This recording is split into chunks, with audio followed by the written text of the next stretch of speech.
بسم اللہ الرحمن الرحیم۔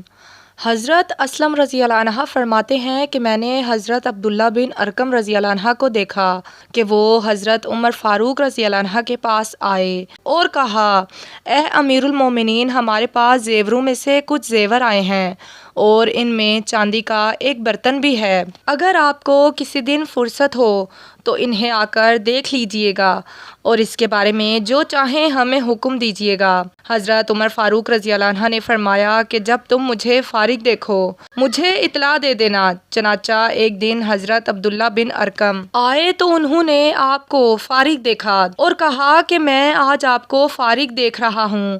آپ رضی اللہ عنہ نے فرمایا کہ ہاں، تم میرے لیے چمڑے کا بستر بچھاؤ، میں آ رہا ہوں۔ اس کے بعد آپ رضی اللہ عنہ بیت المال تشریف لے گئے اور مال کے پاس کھڑے ہو کر فرمایا کہ اللہ تعالیٰ نے سورۃ آل عمران میں فرمایا ہے کہ اکثر لوگوں کو محبت دل پسند چیزوں سے ہوتی ہے، مثلاً عورتیں، بیٹے، سونے چاندی کے ڈھیر، نمبر لگے ہوئے گھوڑے، مویشی، زراعت، یہ سب چیزیں دنیاوی استعمال کی ہیں اور انجام کار کی خوبی اللہ کے پاس ہے۔ پھر فرمایا اللہ تعالیٰ سورۃ الحدید میں ارشاد فرماتے ہیں کہ جو چیز تم سے جاتی رہے اس پر رنج نہ کرو اور جو چیز تم کو عطا کی جائے اس پر اتراؤ نہیں، اور اللہ تعالیٰ اترانے والوں کو پسند نہیں کرتا۔ حضرت عمر فاروق رضی اللہ عنہ نے ان آیات کی تلاوت کے بعد فرمایا، الہی تو ہم کو ان لوگوں میں کر دے جو اسے حق میں خرچ کریں اور میں اس کی شرارت سے تیری پناہ چاہتا ہوں۔ راوی کہتے ہیں کہ اتنے میں حضرت عمر فاروق رضی اللہ عنہ کے صاحبزادے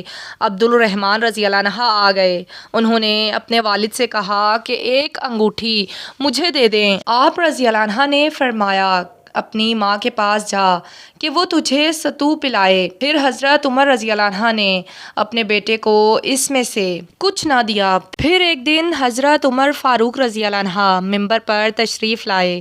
اس وقت حضرت عمر رضی اللہ عنہ کی طبیعت ناساز تھی اور حکیم نے آپ رضی اللہ عنہ کو شہد تجویز کیا تھا۔ اس وقت بیت المال میں شہد موجود تھا۔ آپ رضی اللہ عنہ نے فرمایا کہ اگر تم لوگ مجھے اجازت دو تو میں اسے لے لوں، ورنہ وہ میرے لیے حرام ہے۔ لوگوں نے آپ رضی اللہ عنہ کو اجازت دے دی، جس کے بعد آپ رضی اللہ عنہ نے بیت المال سے شہد کو حاصل کیا۔ حضرت عبداللہ بن عباس رضی اللہ عنہ فرماتے ہیں کہ ایک باندی نے حضرت عمر فاروق رضی اللہ عنہ کی خدمت میں حاضر ہو کر شکایت کی کہ میرے آقا نے مجھ پر الزام لگایا اور مجھے آگ پر بٹھایا، یہاں تک کہ میرے سارے بال جل گئے۔ حضرت عمر رضی اللہ عنہ نے اس سے دریافت کیا کہ کیا تیرے آقا نے وہ عیب خود دیکھا جس کا اس نے الزام لگایا؟ اس باندی نے کہا، نہیں۔ حضرت عمر فاروق رضی اللہ عنہ نے اس شخص کو طلب کیا اور اس شخص سے دریافت کیا کہ کیا تو نے اس عورت میں وہ عیب دیکھا جس کا تو نے اس پر الزام لگایا ہے؟ اس شخص نے کہا، نہیں، میں نے اس میں عیب نہیں دیکھا، بس مجھے اس کے بارے میں بدگمانی پیدا ہو گئی تھی۔ حضرت عمر فاروق رضی اللہ عنہ نے فرمایا، اللہ تعالیٰ کی قسم جس کے قبضہ میں میری جان ہے، میں نے رسول اللہ صلی اللہ علیہ وآلہ وسلم کو فرماتے ہوئے سنا ہے کہ غلام اپنے آقا سے اور بچہ اپنے والد سے بدلہ نہ لے، اور اگر میں نے یہ سنا ہوتا تو میں تجھ سے اس کا بدلہ ضرور لیتا۔ اس کے بعد حضرت عمر فاروق رضی اللہ عنہ نے اس شخص کو 100 کوڑے لگائے اور اس عورت کو آزاد کر دیا اور فرمایا کہ میں نے رسول اللہ صلی اللہ علیہ وآلہ وسلم سے سنا ہے کہ جس کی صورت بگاڑی گئی یا آگ میں جلایا گیا وہ اللہ اور اس کے رسول کا آزاد کردہ غلام ہے۔ حضرت عمر فاروق رضی اللہ عنہ کے پاس یمن سے 2 چادریں آئیں۔ لوگوں نے وہ چادریں آپ رضی اللہ عنہ کو پہنا دیں۔ آپ رضی اللہ عنہ وہ چادریں پہن کر ممبر نبی صلی اللہ علیہ وآلہ وسلم پر بیٹھے ہوئے تھے اور لوگ آپ رضی اللہ عنہ کی خدمت میں حاضر ہو رہے تھے۔ آپ رضی اللہ عنہ نے اس دوران دیکھا کہ حضرت امام حسن اور امام حسین رضی اللہ عنہ اپنی والدہ حضرت فاطمہ رضی اللہ عنہ کے گھر سے نکلے اور ان کے کندھوں پر اس وقت کچھ نہ تھا۔ آپ رضی اللہ عنہ کی آنکھوں سے آنسو جاری ہو گئے۔ لوگوں نے آپ رضی اللہ عنہ سے رونے کی وجہ دریافت کی تو آپ رضی اللہ عنہ نے فرمایا کہ مجھے اس بات پر رونا آ رہا ہے کہ میرے پاس 2 چادریں ہیں، جبکہ حسنین کریمین کے پاس ایک بھی چادر نہیں۔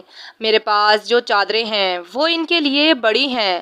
حضرت عمر فاروق رضی اللہ عنہ مدینہ منورہ کے نواح میں واقع ایک گاؤں میں پہنچے اور اس گاؤں میں یہودیوں کی تعداد بہت زیادہ تھی۔ آپ رضی اللہ عنہ نے دریافت کیا کہ کیا یہاں کسی مسلمان کا بھی گھر ہے؟ آپ رضی اللہ عنہ کو بتایا گیا کہ یہاں ایک بدو مسلمان رہتا ہے جو بہت غریب ہے۔ آپ رضی اللہ عنہ اس بدو کے پاس گئے اور اس بدو نے اپنی بیوی سے کہا کہ ایک مہمان آیا ہے، اس کے کھانے کا انتظام کرو۔ بیوی نے کہا کہ گھر میں تھوڑے سے جوں کے سوا کچھ بھی نہیں ہے۔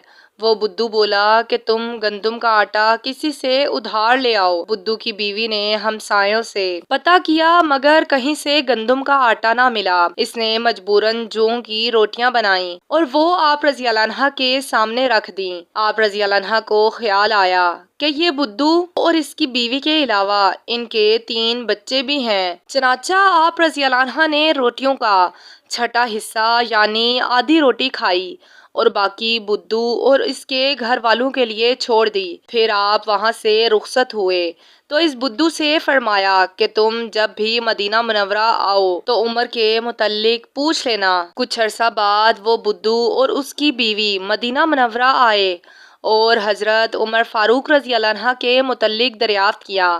جب وہ آپ رضی اللہ عنہ سے ملے تو ان دنوں آپ کا تجارتی مال مدینہ منورہ پہنچا تھا۔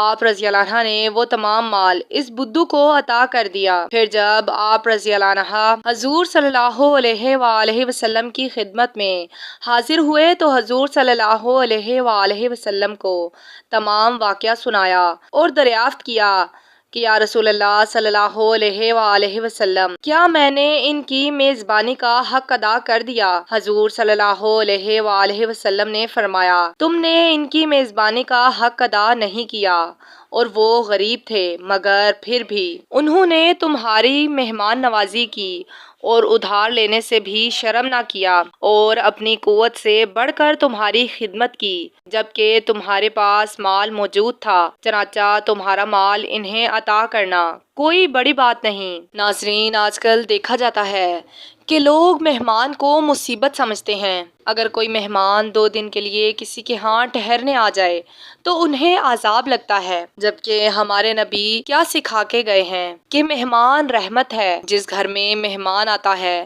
وہاں سے رزق کبھی ختم نہیں ہوتا۔ اللہ پاک سے دعا ہے کہ اللہ پاک ہمیں حق بات کرنے اور اسلام پہ عمل کرنے کی توفیق عطا فرمائے۔ ناظرین، کومنٹ باکس میں اللہ تعالیٰ کے 99 ناموں میں سے کوئی ایک نام ضرور ٹائپ کریں۔ شکریہ۔